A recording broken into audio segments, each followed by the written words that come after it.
Hello everyone! So in today's video, I'm going to be showing you how I make my cards using the app Procreate. I start off with a 6600 by 5100 pixeled canvas. And now we're going to create the card base. So I'm going to turn on the drawing guide at 2 inches. And this is how we're going to make that pink background you're seeing, which is our card base. Select the rectangle and just draw a big rectangle and then fill it in with whatever color you want your card to be.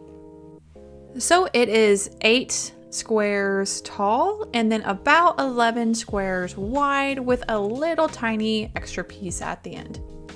And this card is going to be a 5 by 7. So once I have that, I'm going to select the entire rectangle and slide it over until that orange line pops up in the center, which tells us that our card backing is completely center with the page. So that is going to be where we actually fold the card in half. And you can see that here.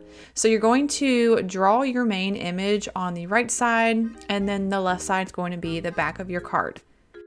I usually enlarge the drawing guide just so that middle line is more noticeable. So whenever I'm drawing my design, I know kind of where to stay. So for this tutorial, I'm going to quickly draw an Easter card since that holiday is coming up soon. So in the next clips, I'm just going to speed this part up so you can watch how I actually design my card.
So that's it in Procreate. We are ready to save our card as a PNG and print it off. I'm going to open up my Canon app, import my card design, and then just make sure it's on matte photo paper setting and load my printer.